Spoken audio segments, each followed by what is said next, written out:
जुड़ेंगे। आप तस्वीर में देख रहे होंगे नवीन साहू, आज के हमारे गेस्ट यही हैं। और नवीन साहू जी का परिचय तो आपने देख ही लिया होगा कि ये 6th जेपीएससी में डिप्टी कलेक्टर के रूप में चयनित हैं और विजय स्टडी सर्किल के बहुत पुराने छात्र हैं, लगातार अपनी सफलता में, ये तो आपको बताएंगे ही।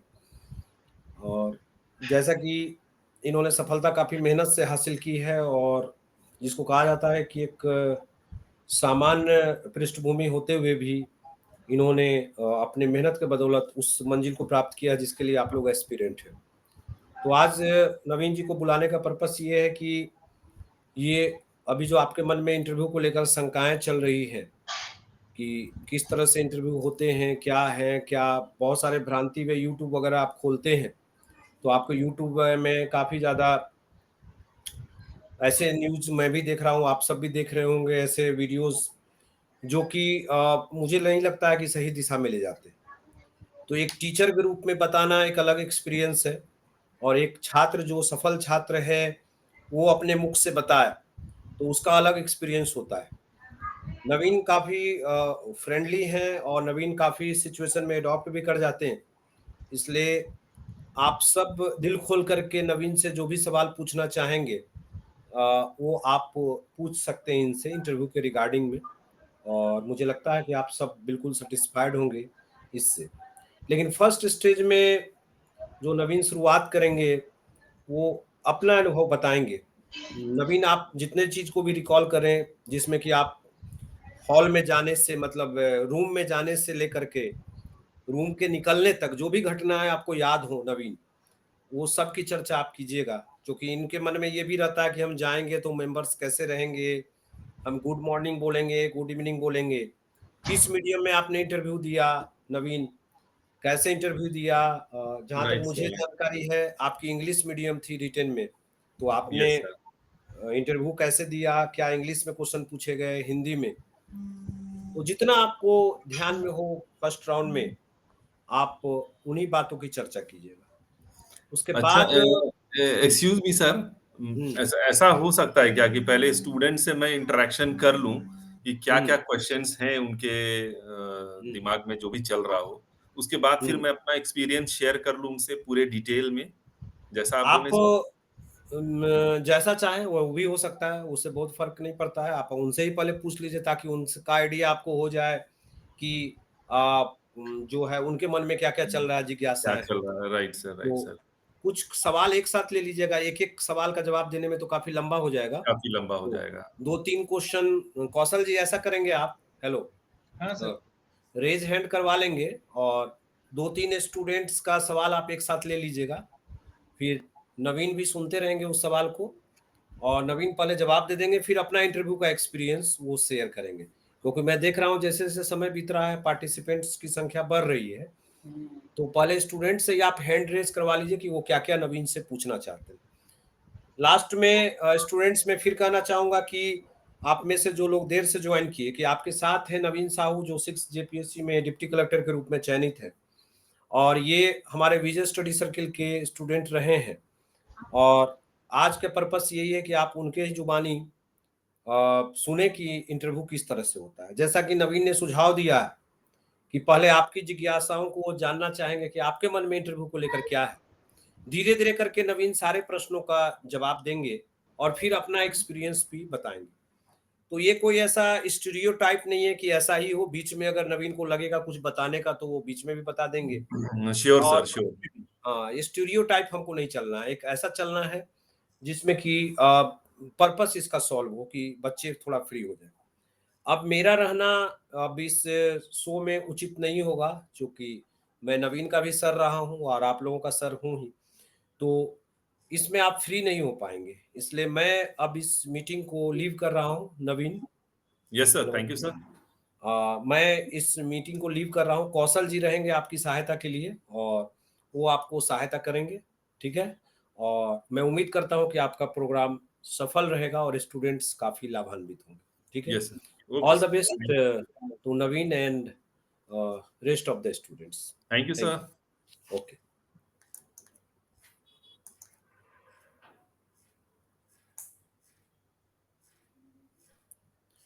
आप लोग एक-एक करके पहले अपना क्वेश्चन सर से पूछ लीजिए, फिर सर उसका आंसर देंगे। सबसे पहले तो मैं इंट्रोड्यूस करना चाहूँगा अपने आप को, my self Naveen Sahu, and I welcome all of you here. और आज जितने भी यहाँ पार्टिसिपेंट्स हैं, आई होप कि आप सब मेंस के एग्जाम में अपीयर हुए होंगे और आप सबों का मेंस अच्छा गया होगा। बाय बाय दिस टाइम आप लोगों ने अपने मेंस के पेपर एनालिसिस कर लिया होगा कि आप लोगों का इंटरव्यू कॉल आ रहा है या फिर नहीं आ रहा होगा। तो जैसे कि मुझे लग रहा है कि जैसे पार्टिसिपेंट्स है तो उनके अंदर क्यूरियोसिटी होगी कि इंटरव्यू क्या होता है, कैसे होता है सिविल सर्विसेज का। तो मैं बहुत ज़्यादा लंबा नहीं लेकर जाना चाहूँगा अपनी इस बात को। मैं चाहूँगा कि आप लोग में से कोई एक-एक करके जो भी क्वेरीज़ हैं आपके, जो भी डाउट्स हैं, आप एक-एक करके पूछें, जो जैसा मुझे समझ में आएगा मैं बताता चला जाऊँगा आप लोगों को। एंड प्लीज़ वीडियो ऑन कर लेंगे जो भी क्वेश्चन रेज़ करेंगे। Yes please proceed. Good evening sir. Good evening.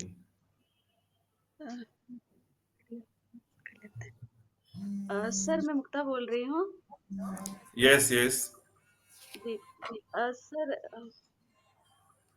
Sir ये ओरिजिनल डिग्री सर्टिफिकेट अभी मैंने अप्लाई किया है, तो अगर वो इन केस अगर उस टाइम पे नहीं आ पाता है इंटरव्यू के दौरान, तो मतलब वहाँ पे फिर रिजेक्ट कर दिया जाएगा या फिर कुछ टाइम मिलता है?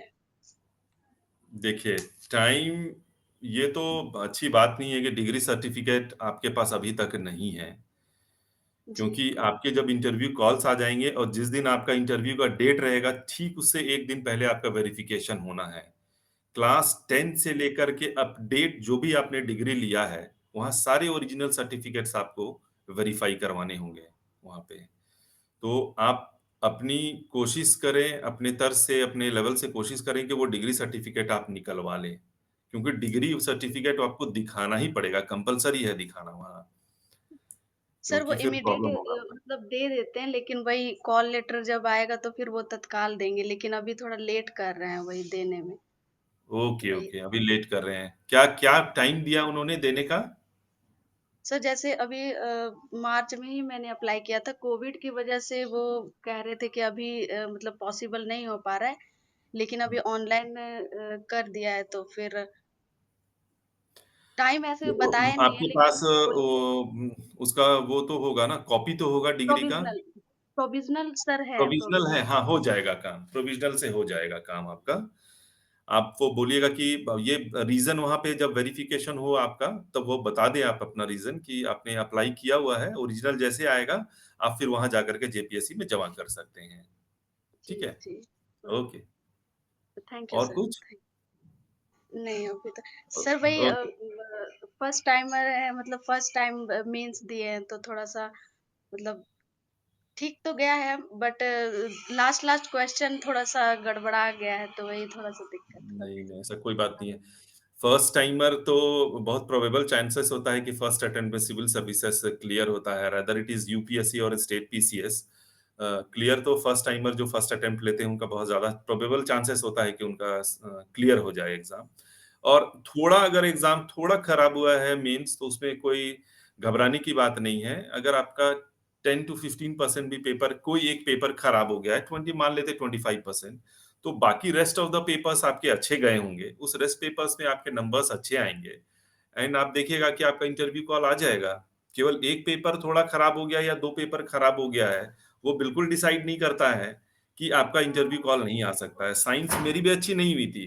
बहुत बुरा हुआ जी, था साइंस मेरा। Despite that I got a interview call और मैंने इंटरव्यू दिया, मैंने फेस किया इंटरव्यू।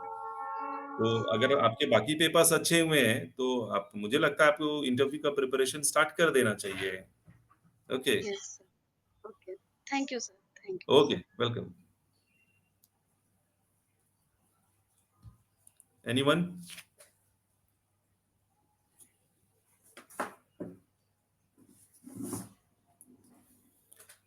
हाँ, बोलिए सुधीर जी। जी हाँ sir, good evening sir. Good evening, बोलिए। सर मैं हजारीबाग से हूँ। हुँ, एक्चुअली हुँ। हमारा प्रश्न ये है सर कि मैंने 2005 में ग्रेजुएशन किया है इकोनॉमिक्स से, ठीक है, और में था, और उसके बाद सर फिर हाई एक बार स्कूल। फिर वो डिस्कनेक्ट हुआ था आपका आवाज, एक बार फिर से रिपीट किए। 2005 में आपने ग्रेजुएशन किया, आगे?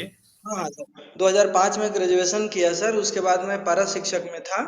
ठीक है, तो 2015 में सर मैं प्राइमरी टीचर के रूप में आया, उसके बाद फिर 2019 में मैं हाई स्कूल टीचर के रूप में इकोनॉमिक्स से ही आया। ओके। तो सर मैं थोड़ा सा कंफ्यूज इस बात को लेकर के हूँ कि जब हमारे बायोडाटा के संबंध में मुझे पूछा जाएगा प्रश्न, तो क्या हाँ, सर ये तीनों से लेकर के पूछा जा सकता है? और फिर 2005 तो काफी लंबा समय है, तो हमारा ऑनर्स पेपर लेकर के भी कुछ पूछा जा सकता है सर? बिल्कुल पूछेगा। आप वहां जब वेरिफिकेशन के लिए जाएंगे तो वो आपके कोर्स, आपने क्या कोर्स परस्यू किया है और क्या जी सब्जेक्ट्स रहे हैं, वो आपको मेंशन करना पड़ता है।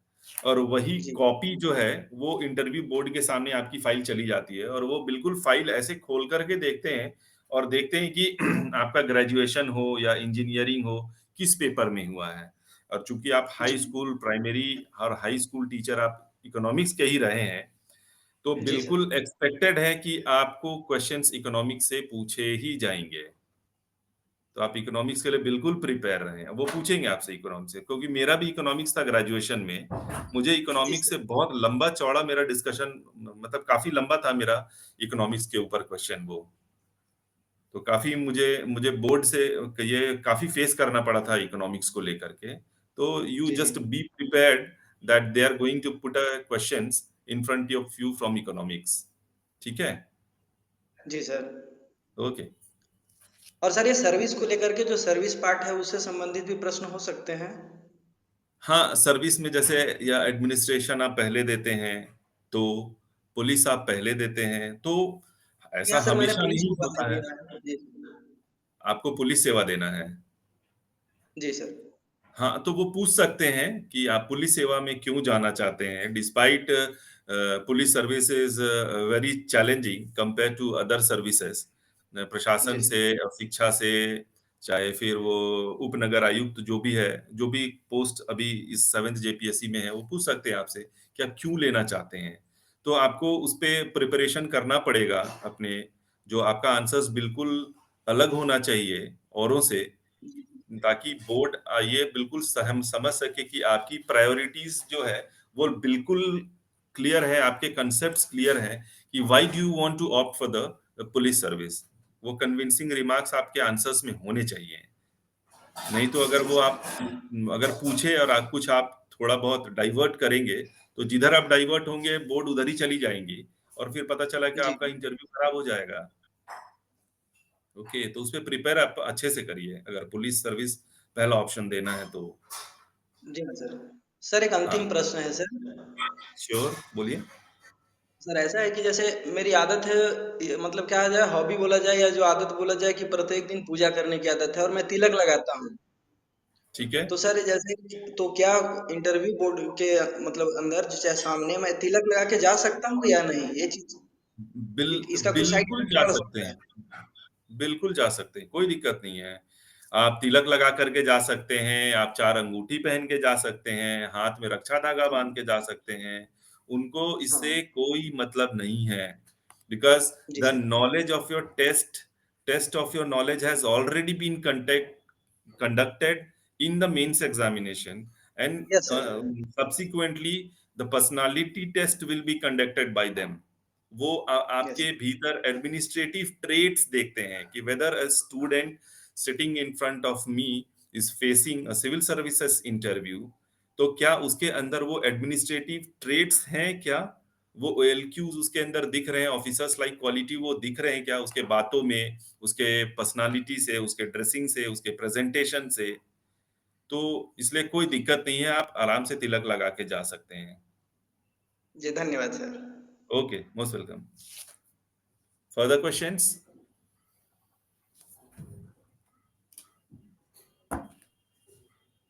कोई और है?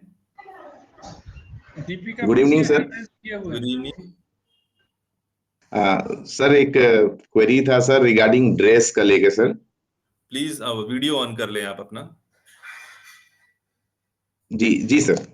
हाँ हाँ, विनय जी बोलिए।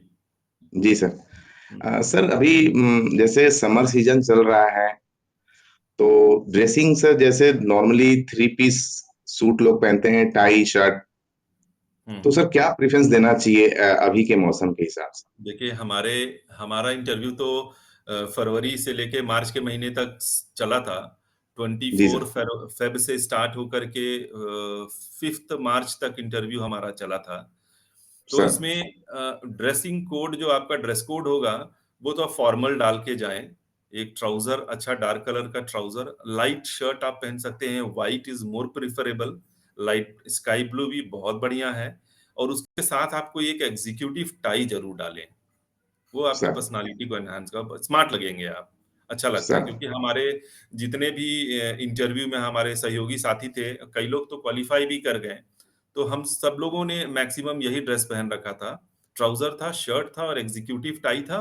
And if you are willing to wear a suit, आप सूट भी पहन के जा सकते हैं। बट अभी गर्मी का टाइम रहेगा, तो सूट नहीं भी चलेगा तो कोई दिक्कत नहीं है। आप यूपीएससी में भी देखते होंगे, अगर कभी गए होंगे यूपीएससी का कभी इंटरव्यू देखेंगे, तब धौलपुर हाउस के सामने भी खड़े हों अगर, तो you can see the candidates wearing a formal trouser shirt with executive tie. वो जी सर। सूट वगैरह नहीं पहन के जाते हैं। तो most preferable dress is trouser shirt with executive tie and A black, आपका वो शूज, आपका ब्लैक शूज रहेगा लेस वाला। जी सर। डिसेंट लगेंगे आप, अच्छे लगेंगे। Go for that. जी सर। ओके। Okay sir. और सर ग्रेजुएशन, मैंने सर ग्रेजुएशन के बाद एमबीए किया था, लेकिन यस। मुझे उसकी सर्टिफिकेट मिली नहीं ओरिजिनल वाली। ओके। तो मैंने उसमें अपना सबमिट नहीं किया था, ओनली ग्रेजुएशन तक ही मैंने शो किया था जब फॉर्म भरा। ठीक है। तो तो अभी आपने का सर उसको। मेंस जी के सर। एग्जाम में आपने लिखा है क्या कि आपने एमबीए परस्यू किया है? फॉर्म नहीं में सर, डाला नहीं है क्या? मैंने, नहीं मैंने नहीं डाला सर। हाँ, तो फिर छोड़ दे, कोई बात नहीं। आप ग्रेजुएशन तक बताएं जी कि सर। आप ग्रेजुएशन आपने की है। ग्रेजुएशन के बाद जी जॉब सर। कर रहे थे? एमबीए के बाद जी जॉब भी सर। किया आपने? नहीं सर, वो मैंने जॉब में रहते हुए किया था एमबीए। अच्छा, जॉब में रहते हुए किया था एमबीए। ओके, जॉब में रहते हुए किया था एमबीए ना। अगर आप मेंस के फॉर्म में आपने सिर्फ ग्रेजुएशन मेंशन किया है, इट्स सर। ओके, कोई प्रॉब्लम नहीं है, आप आराम से उसको मेंशन कर सकते हैं। एमबीए मेंशन जी। करने का कोई जरूरत है, neither you are suppose to present the certificate during the course of verification, जो इंटरव्यू के एक दिन जी। पहले आपका होगा। तो आप जी कर सर। सकते हैं, कोई दिक्कत नहीं है। आराम से आप ग्रेजुएशन तक का दिखाएं सर्टिफिकेट। तो सर उसका कुछ मतलब कोई रिप्लाई, अगर कुछ क्वेश्चन आता है कि ग्रेजुएशन के बाद आपने कुछ नहीं किया, तो कुछ मेरे लिए कुछ ऐसा प्रॉब्लमेटिक या कोई क्वेश्चन तो नहीं बनेगा सर इससे? अच्छा, ओके। अच्छा, ग्रेजुएशन अब मेंस में आप ये तो फिर तब या फिर आपको ना बताएं कि आपने एमबीए किया है। सर। लेकिन फिर आप बताएंगे नहीं तो फिर आप फंसेंगे। क्योंकि वो तो पूछेंगे आप जॉब करते थे क्या, आप तो बता देंगे कि हाँ आप जॉब करते थे। जी सर। तो किस सेक्टर में थे, तो बोलेंगे किस सेक्टर में थे, आप तो बताएंगे किस सेक्टर में, तो कैसे हुआ, तो फिर आप बताएंगे एमबीए। तो फिर आप घुसते चले जाएंगे। तो वो ज्यादा बेहतर है कि आप बता दें सर। कि वेरिफिकेशन के टाइम पे कि एमबीए आप कर रहे थे। वो बताओ, कोशिश सर। करिए सर्टिफिकेट निकल जाएगा सर्टिफिकेट। Okay sir. अभी टाइम है आपके इंटरव्यू में। सर। वो ठीक है। ओके। जी sir. Okay, thank you sir. Welcome. और कोई? Good evening Naveen sir, this is Suman good here. Evening, good evening. Sir बोलिए। मेरा ये सवाल है कि वो जो वीडियो ऑन पहला कर सवाल लें, होता है। प्लीज हाँ ये वीडियो सर, ये ऑन कर लें। हाँ सर मैं हाँ विजिबल है सर। हाँ, विजिबल। बोलिए सुमन जी, बोलिए। सर मेरा ये पहला सवाल है कि वो अगर वे सवाल पूछते हैं कि टेल मी अबाउट योरसेल्फ, हाँ, तो वो सर वो तो सर वो कितने ड्यूरेशन का होना चाहिए, मतलब कितना लंबा होना चाहिए? Maximum 30 to 40 words, that's it. आपका ओके। सबसे पहले तो जो क्वेश्चन होता है, जो मैंने फेस किया था, जैसे मैंने रूम रूम जैसे खुला, इंटरव्यू बोर्ड का रूम खुला मेरे लिए, आपके साथ एक प्यून होता है, ऑफिस बॉय होता है, जो दरवाजा खोलता है और आपको सामने में खड़ा कर देगा, सामने खड़े हो जाएंगे, and you have to ask the board members, sir may I come in. तो आप जाते हैं अंदर, चेयर के सामने खड़ा होकर के उनको विश करते हैं, good morning all of you. सबसे पहले तो चेयरमैन को आप विश करते हैं, उनको देखते हुए, सबसे आई कांटेक्ट बनाते हुए, good morning all of you. फिर they will offer you to sit, आप फिर चेयर पे बैठेंगे and say thank you to them, thank you so much sir. और उसके बाद फिर वो पूछ सकते हैं, आपको पूछेंगे। जैसे मेरा जो सबसे पहला क्वेश्चन था, वो उन्होंने पूछा मुझे कि tell me about yourself, introduce yourself without telling your name and also mention your hobby. लेकिन ये प्रश्न मुझे हिंदी में पूछा गया था। मुझे पूछा गया, आप अपने बारे में बताएं और अपने हॉबी के बारे में भी बताएं, बिना अपने नाम को बताते हुए। तो मेरा जो प्रश्न था, क्योंकि मैं तो इंग्लिश मीडियम का था, मैंने पूछा कि सर यस। क्या मैं इंग्लिश में जवाब दे सकता हूँ? तो बोला आप आराम से बिल्कुल जवाब दे सकता हूँ। मैं बिल्कुल कंफर्टेबल हो गया। उसके बाद जो मेरा इंट्रोडक्शन था वो मैंने इंग्लिश में दिया। वो मैक्सिमम 3 to 4 लाइन्स था, बस दैट्स इट। आपका नाम, आप कहाँ से पढ़े हैं, कहाँ से बिलॉन्ग करते हैं, दैट्स इट, खत्म, कुछ नहीं। ठीक है सर। और ओके। सर दूसरा सवाल ये है कि सर जिन सवालों के जवाब हमें नहीं आता है तो उन्हें कैसे टैकल करें सर? जिन सवालों के जवाब आपको नहीं आते हैं, बिल्कुल कोशिश ना करें उसको बोलने का, क्योंकि आप जहां गलत आंसर देंगे, आप फंस जाएंगे। आपके पास स्ट्रेट फॉरवर्ड बोलिए, सॉरी सर, वो बिल्कुल उनको बुरा नहीं लगेगा। वो खुश होंगे आपसे कि चलिए, candidate is very honest to the board, उसको नहीं आता है, उसने स्ट्रेट फॉरवर्ड बोला नो, और पॉजिटिव, बोर्ड के सामने आपका इंप्रेशन पॉजिटिव जाएगा। आपको नहीं आता, बिल्कुल ना जवाब दें, बोले सॉरी सर, कोई बात नहीं। आप पे वो जैसे सॉरी बोलिएगा, वो दूसरा सवाल आपसे पूछेंगे। लेकिन झूठ नहीं बोलना है, गलत आंसर नहीं देना है। आप गलत आंसर देंगे, आप फंस जाएंगे। बोर्ड को आप उसी डायरेक्शन में डाइवर्ट करिएगा, इंटरव्यू आपका खराब हो जाएगा। स्ट्रेट फॉरवर्ड से नो सर, दैट्स इट, खत्म। सर अगर हम एक एजुकेटेड गेस्ट लेना चाहे तो सर उनसे परमिशन लेके कर सकते हैं सर? पार्डन? सर अगर हम एक एजुकेटेड गेस्ट लेना चाहे तो can we ask their opinion, मतलब उनसे परमिशन ले सकते हैं एजुकेटेड गेस्ट के लिए? एजुकेटेड गेस्ट के लिए? एजुकेटेड गेस्ट मतलब अगर हम एजुकेटेड गेस्ट करना चाहे, वो जो सवाल पूछ रहे हैं और हम क्लियर नहीं है उसका आंसर से, तो हाँ, मतलब वो उनसे पूछ सकते हैं। आप बोलिए कि pardon sir, please repeat me the question, एक बार बोल सकते हैं, कोई दिक्कत नहीं है। देखिए, सिविल सर्विसेज का जो यहाँ का जो ट्रेंड है, मैंने जो फेस किया था इंटरव्यू, वो they are very friendly to you.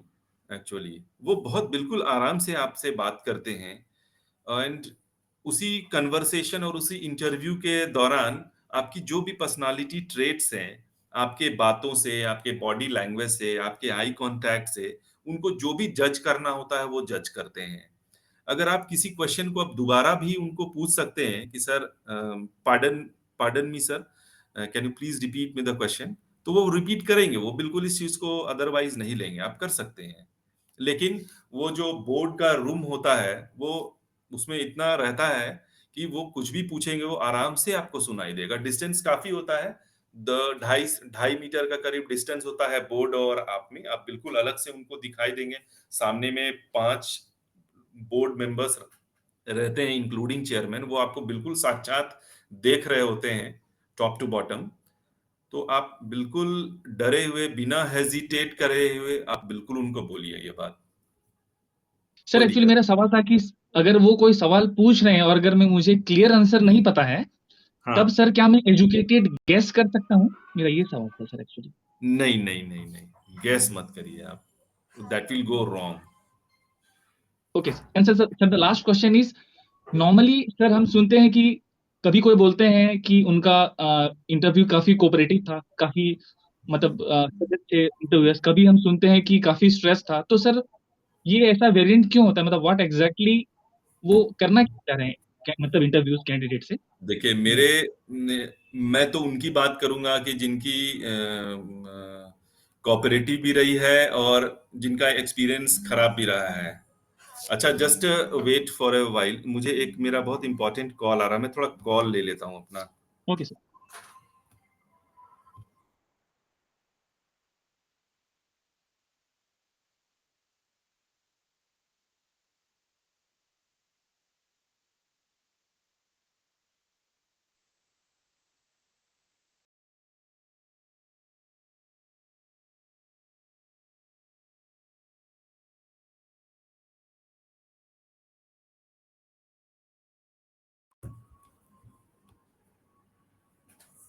हाँ, सॉरी फॉर द इंटरप्शन। आगे हम लोग प्रोसीड करते हैं, बोलिए। यस सर, जैसा मैं पूछ रहा था कि सर किन्हीं कैंडिडेट्स का स्ट्रेसफुल होता है इंटरव्यू, किन्हीं का काफी कोऑपरेटिव होता है, तो व्हाट मेरे तो कई ऐसे सहयोगी साथी हैं जो मेरे साथ क्वालिफाई किए हैं, उनका बहुत स्ट्रेसफुल इंटरव्यू रहा है। बोले अब तो हम फेल हो जाएंगे, अब तो मेरा नहीं होगा सिलेक्शन। अब पता चला उनको बहुत अच्छा मार्क्स आया है। आप इसको कैसे जज करेंगे बताइए? जी सर, कैसे यही आगे यही सर आपसे पूछना चाह रहे थे सर कि क्या है हाँ, बेसिकली। नहीं वो आ जाता उनको। कई लोग हैं मेरे ऐसे जानने में मेरे बैच में 3 या 4 ऐसे मेरे दोस्त हैं, फ्रेंड्स हैं, जिनका इंटरव्यू बिल्कुल भी अच्छा नहीं हुआ था।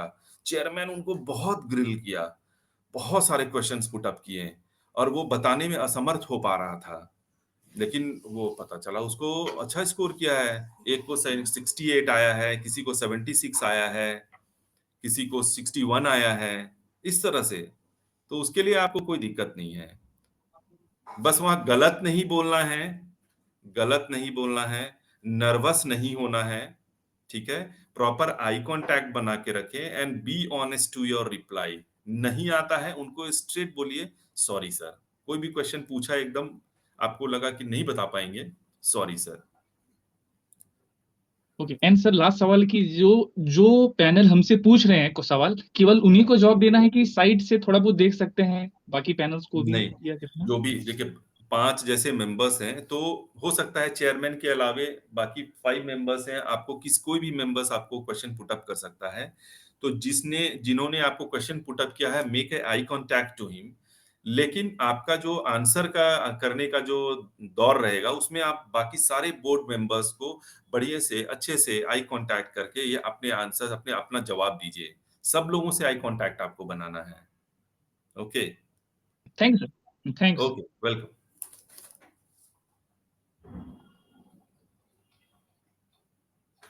और कोई है क्या? नेक्स्ट पूछिए।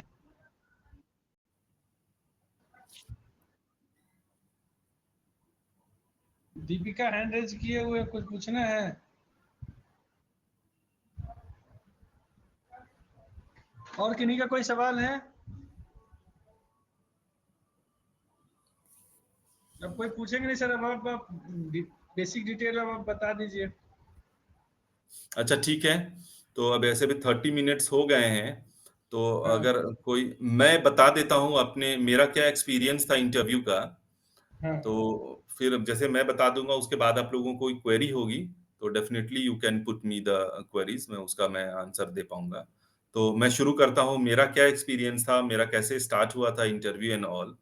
तो आप लोगों को ओवरव्यू एक मिल जाएगा कि कैसे यहाँ जो जेपीएससी कैसे मतलब सिविल सर्विसेज का कैसे इंटरव्यू कंडक्ट करती है। So let me start now. जैसे मेरा इंटरव्यू था 3 मार्च को। तो जैसे इंटरव्यू आपका होता है तो आपका कॉल आता है और आप बोर्ड में जाते हैं।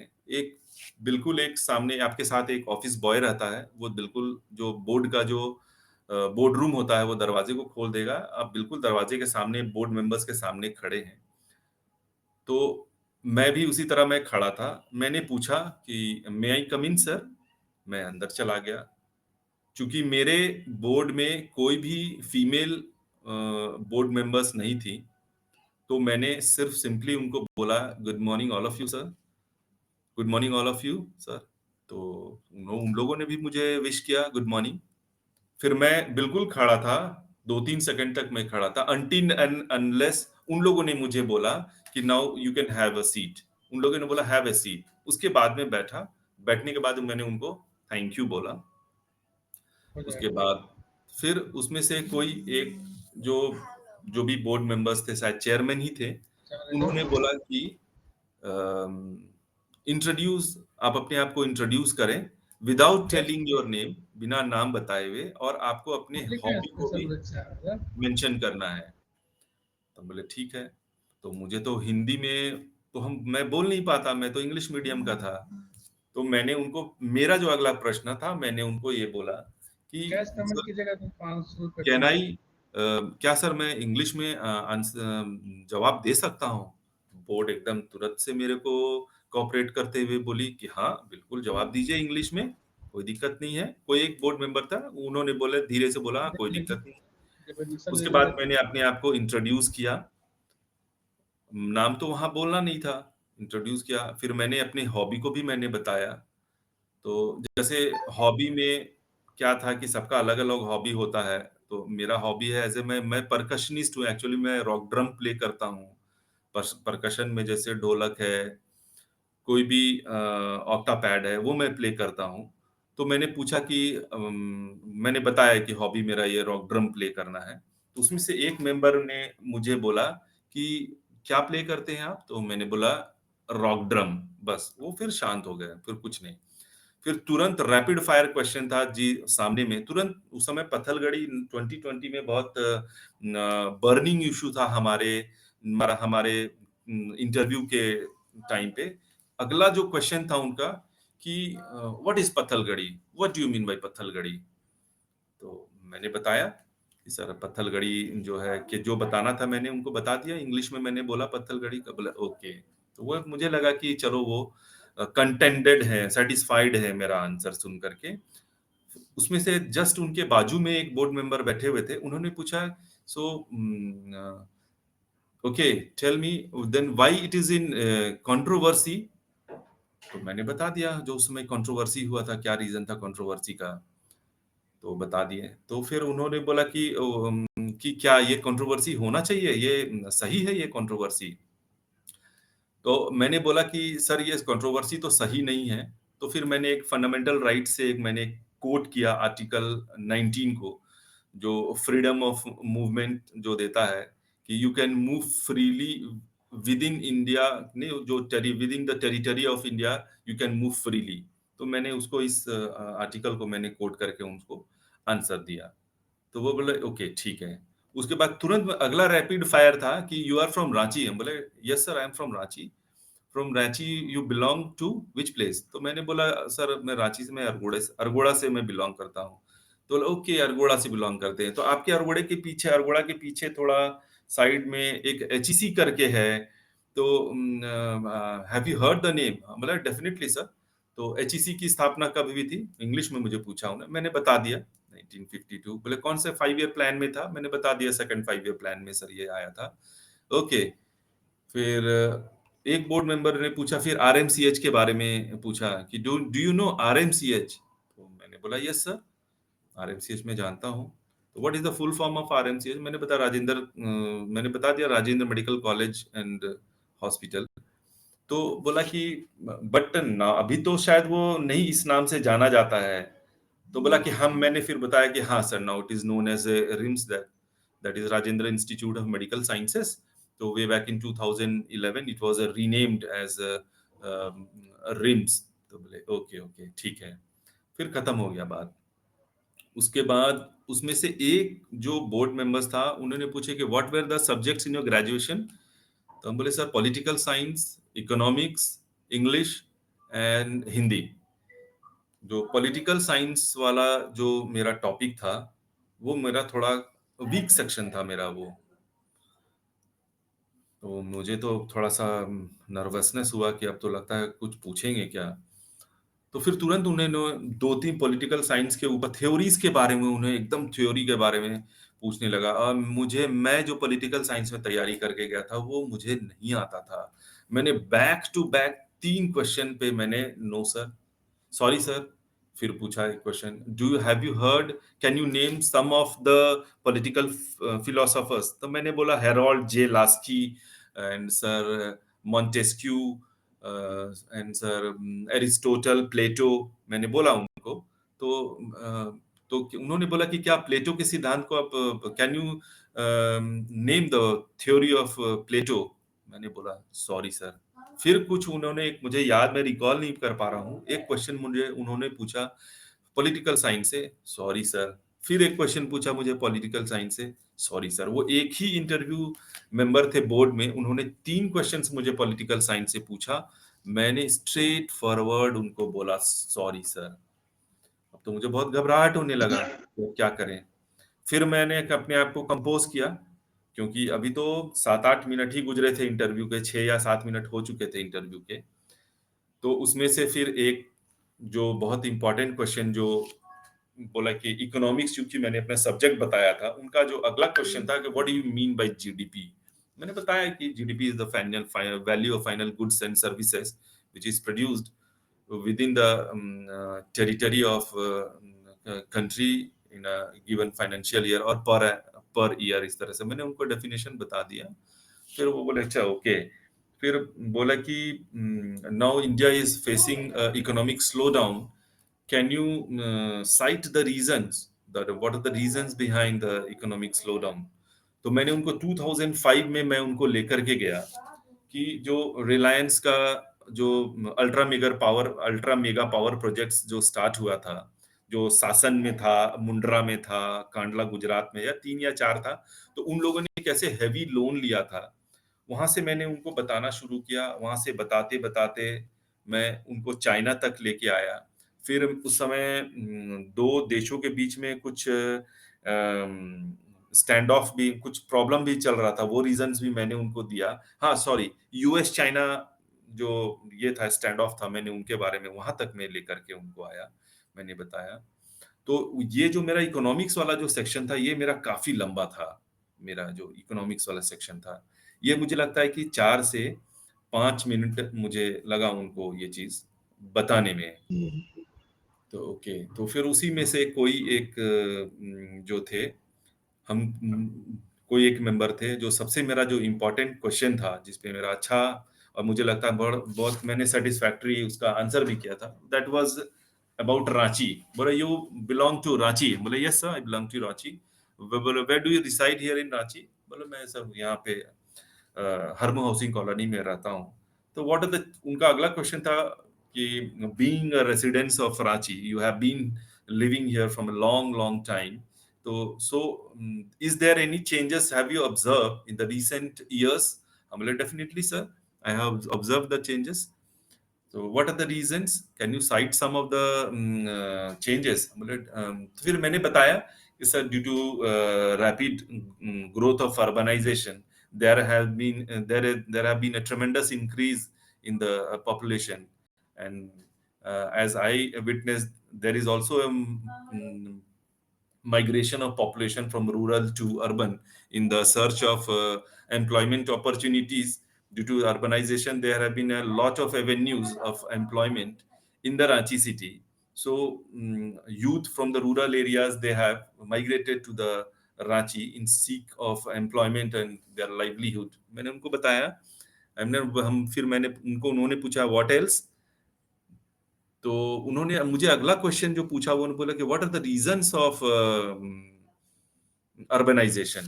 तो फिर मैंने उनको रीजंस, मैंने 3-4 रीजंस मैंने कोट किए कि जैसे कि पहले अनडिवाइडेड बिहार था, फिर जब बिहार से हम लोग 2000 वे बैक 2000 में हम लोग अलग हो गए, तो रांची एक कैपिटल सिटी था, तो जो भी इकोनॉमिक डेवलपमेंट और जो भी इंफ्रास्ट्रक्चर डेवलपमेंट और कुछ भी वैसा हो रहा था, वो रांची सिटी में ही हो रहा था।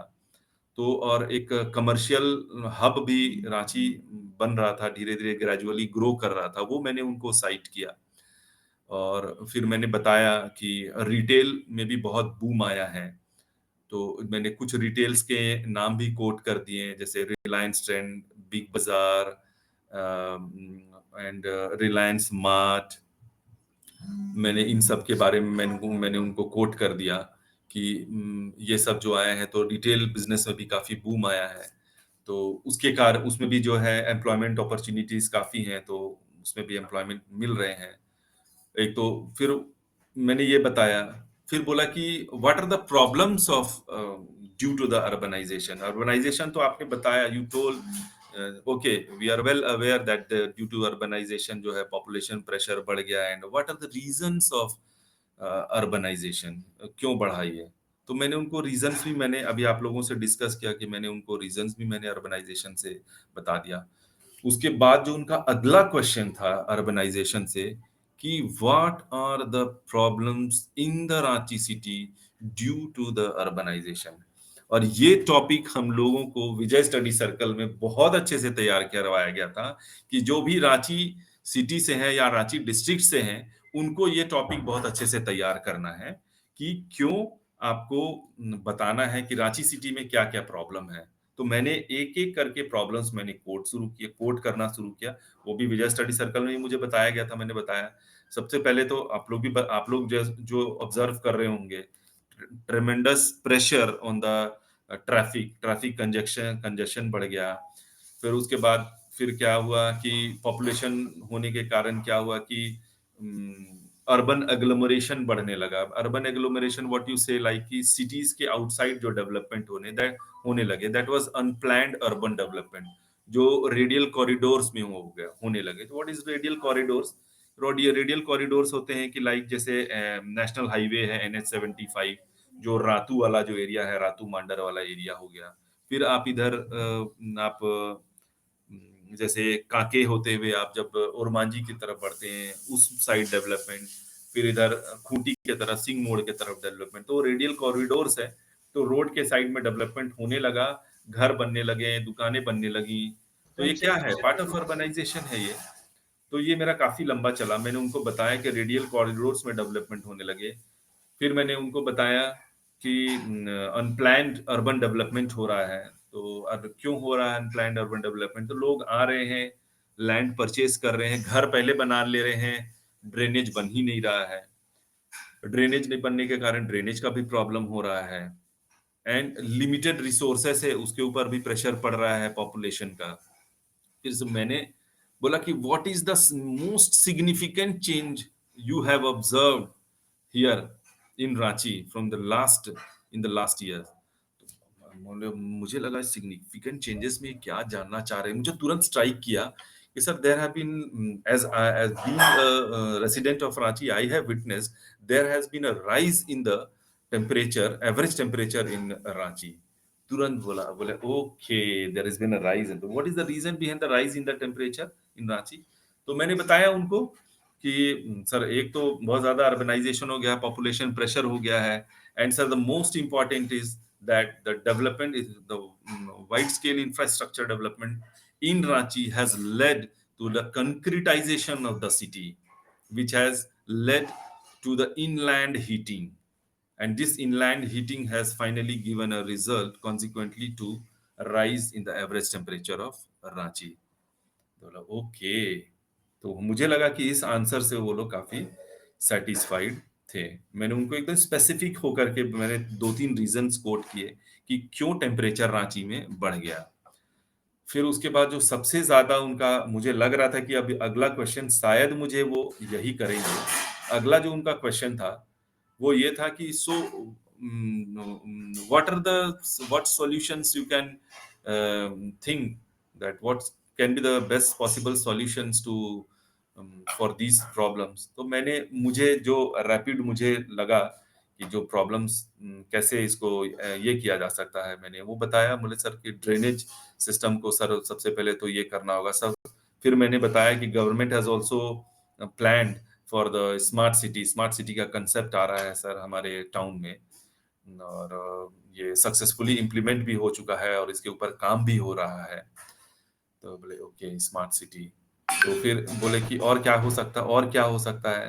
तो हम बोले, फिर मैंने बताया कि sir development is imperative for both economic growth and economic development of the state.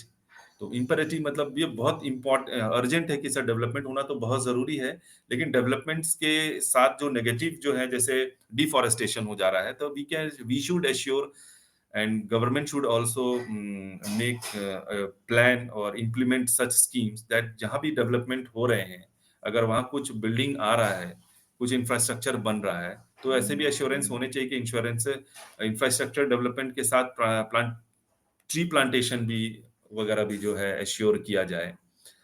तो बोले कि ओके ठीक है। फिर और मुझे थोड़ा कुछ याद नहीं आ रहा, कुछ और भी क्वेश्चंस थे मेरे। फिर उनका पॉलिटी से मुझे बहुत इंपॉर्टेंट क्वेश्चन एक किया गया था। पॉलिटी से मुझे पूछा गया था what do you mean by fundamental rights, क्योंकि मेरा पॉलिटिकल साइंस था।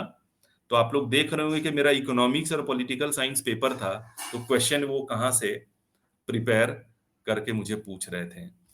तो जैसे मैं इंटरव्यू मॉक इंटरव्यू विजय स्टडी सर्कल में मैं फेस कर रहा था, तो शायद मुझे लगता है पवन सर ने ही मुझे बोला था कि आप जो है अपने सब्जेक्ट पे बहुत अच्छे से प्रिपेयर करिएगा, क्योंकि पॉलिटिकल साइंस भी आप लोगों का आपका पेपर रहा है, तो पॉलिटिकल साइंस से तो एक्सपेक्टेड रहेगा आपका क्वेश्चन। उन लोगों ने पूछा था जो मैं जवाब नहीं दे पाया था। एंड जो फिर पॉलिटी के लिए मैं लक्ष्मीकांत पढ़ के गया था, तो उनका पहला पॉलिटी के ऊपर से जो क्वेश्चन था that was what do you mean by fundamental rights. तो मैंने बता दिया what do you mean by fundamental rights. मैंने एकदम क्लियर कट जो डेफिनेशन था मैंने उसको उठा करके लक्ष्मीकांत से मैंने कोट कर दिया वहां। उसके बाद एक मेंबर जो थे उन्होंने मुझे पूछा कि what is the difference between fundamental rights and fundamental duties. तो ये भी मैंने पढ़ रखा था, तो मैंने दोनों का डिफरेंस मैंने बता दिया। फिर उन्होंने पूछा कि but fundamental duty is also important, how can you say that.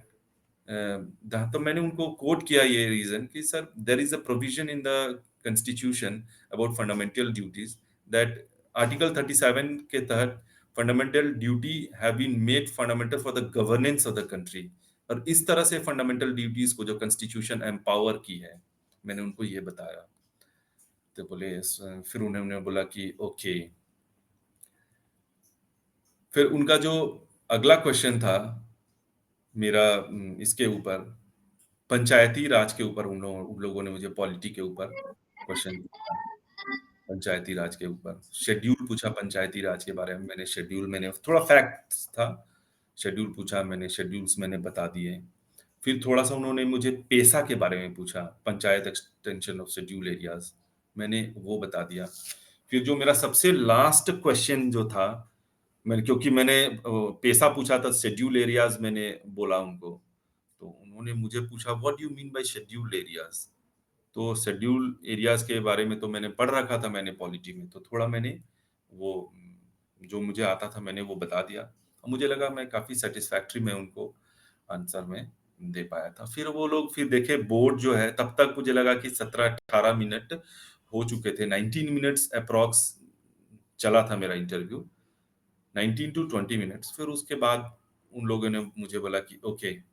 फिर हम लोग आपस में शायद उनका कुछ आई कांटेक्ट बना, फिर उनको लगा कि शायद अभी इनको छोड़ देना चाहिए।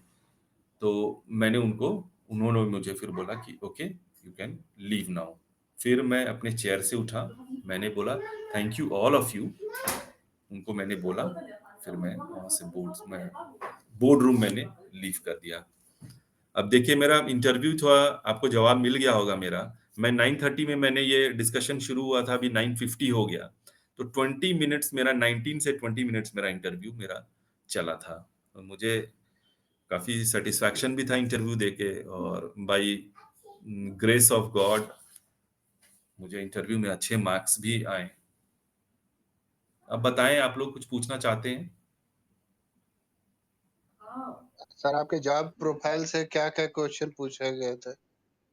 जॉब प्रोफाइल से मुझे कुछ भी नहीं पूछा गया था, क्योंकि मैं जॉब प्रोफाइल मैं ऐसे कुछ जॉब नहीं कर रहा था, मैं प्रिपरेशन ही कर रहा था मैं।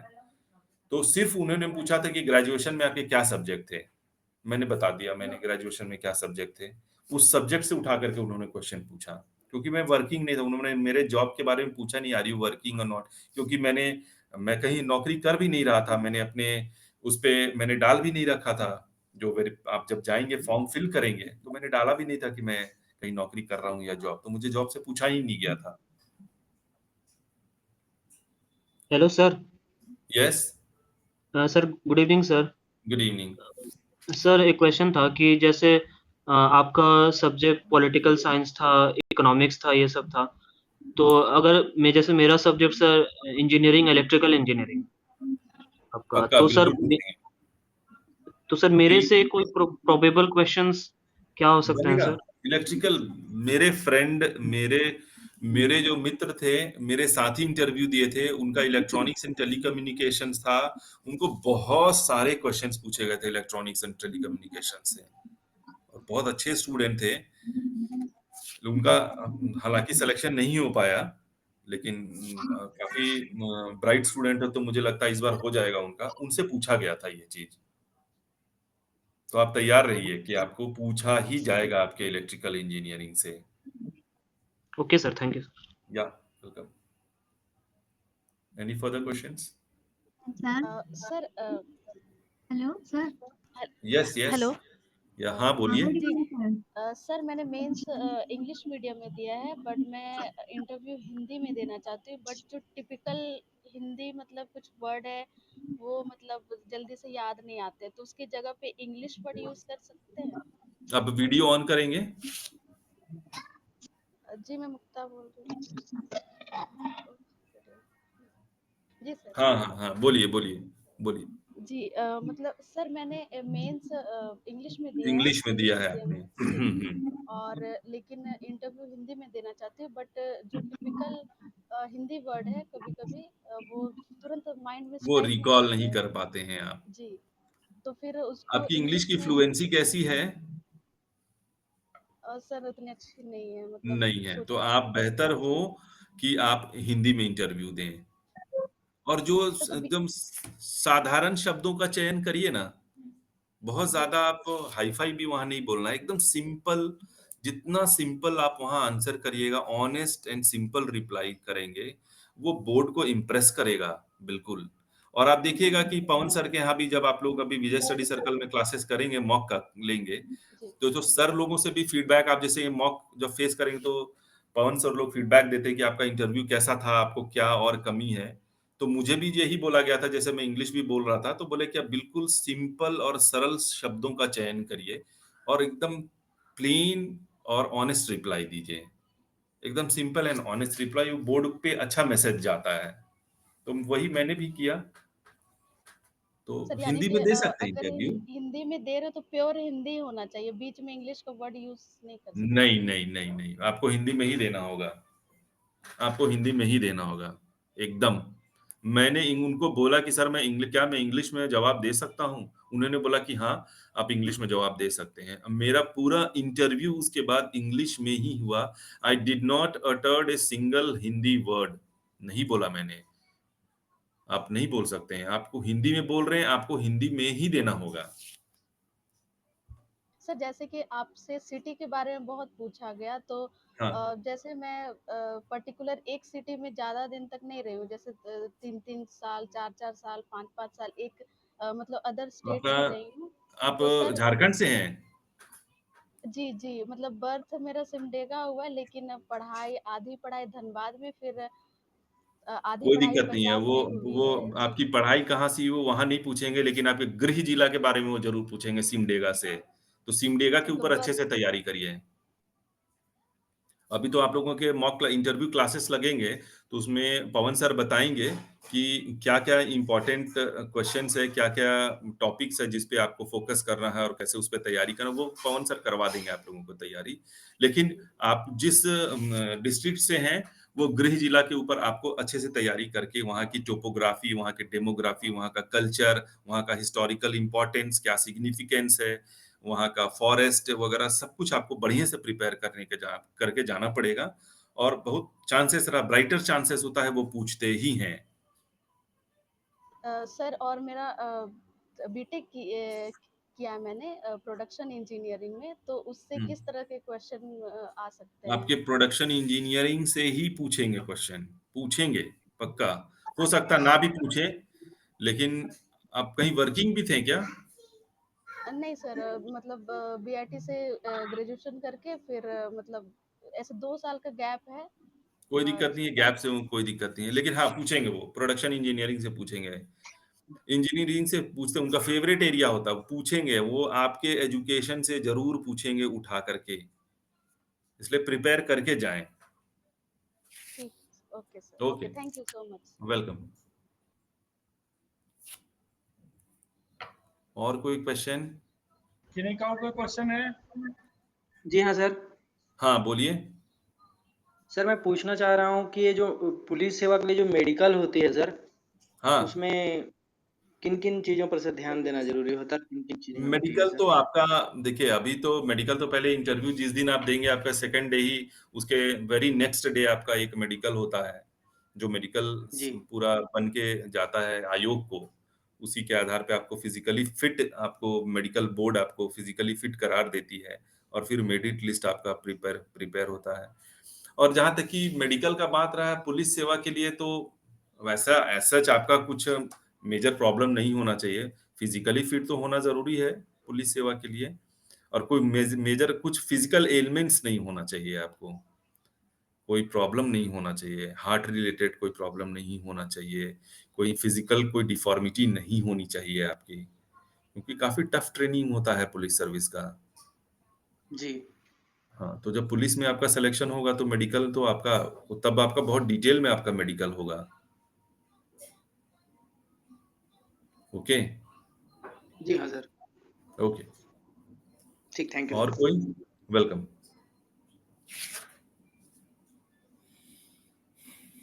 अब आप लोग पूछेंगे, इतने देर में आप लोग पूछे, समझ में आया होगा। आप लोगों में से किसी ने मुझे ये नहीं पूछा कि सर आपको मार्क्स कितने आए इंटरव्यू में? जी हाँ सर, बता दिया जाए सर। क्या लगता है कितना मार्क्स आना चाहिए होगा मुझे? कितना मार्क्स देना, आप लोग कितना मार्क्स देना चाहेंगे? Out of 80 100? आया होगा सर आपका? 80 सर, 80 प्लस? क्यों, आपको लगा मेरा इंटरव्यू अच्छा हुआ था? जी सर, 70 आपने प्लस 80 सर, 80 तो 80 से और कोई 70 कोई कुछ बोल रहे थे? सर 70 प्लस सर 70 टू 75 के बीच में। हाँ, एकदम एग्जैक्टली 72 से 75। और कोई मैडम भी तो बोल रही थी 70 प्लस ना। हाँ, 74 आए थे मेरे इंटरव्यू में। सोच लीजिए, मैंने 3 क्वेश्चंस को स्ट्रेट फॉरवर्ड नो बोला था, और ये भी मुझे यहीं पे मॉक इंटरव्यू में सिखाया गया था कि नो बोलना है। सॉरी सर, नो नहीं सॉरी सर। वो बिल्कुल बुरा नहीं मानेंगे। अरे धरती पे आप सारा कुछ थोड़ी जान सकते हैं, बहुत कुछ है जानने के लिए। नहीं आया नहीं आया बोल दिया, बाकी तो आंसर्स आप सेटिस्फैक्टरी दे रहे हैं ना उनको। जज करना होगा तो एक ही आंसर से वो आपके बारे में जज कर लेंगे, लेकिन आप जहाँ झूठ बोलेंगे तो फिर बोर्ड को बुरा लगेगा, आपका इंप्रेशन नेगेटिव जाएगा, फिर आपको मार्क्स आपके कम हो जाएंगे वहां। तो मुझे 74 मिले थे इंटरव्यू में। हेलो। हाँ हेलो। हाँ सर जी, नमस्कार सर जी। हाँ नमस्कार। सर अगर कोई 3-4 जॉब किया है तो क्या वो बायोडाटा में दिखाया जाना चाहिए जो जॉब के बारे में? तो क्या वो क्वेश्चन उससे अलग-अलग जॉब के बारे में भी पूछ देखिए, अगर सकता है? आप सरकारी नौकरी करते थे, हाँ। सरकारी गवर्नमेंट जॉब में थे, government of India, government of Jharkhand, किसी राज्य सरकार में आप काम कर रहे थे, तो मुझे लगता है ज़रूर मेंशन करना चाहिए। और या तो फिर आप कोई दूसरी कंपनी, कोई मल्टीनेशनल कंपनी में थे, कहीं बाहर जॉब कर रहे थे, तो भी आप कर सकते हैं मेंशन, कोई दिक्कत नहीं है आपको। और मुझे लगता है जॉब कर रहे फिर होंगे तो आपको काफ़ी अच्छा एक्सपीरियंस भी होगा। हाँ? तो सर कि ये तो क्वेश्चन अराइज हो सकता है ना, जो कि आप बैंक में थे, बैंक से फिर जो है ना आप सीएजी में चले गए, सीएजी हाँ, से हाँ। फिर एफपीएससी में आ रहे हैं, तो क्या हो रहा है?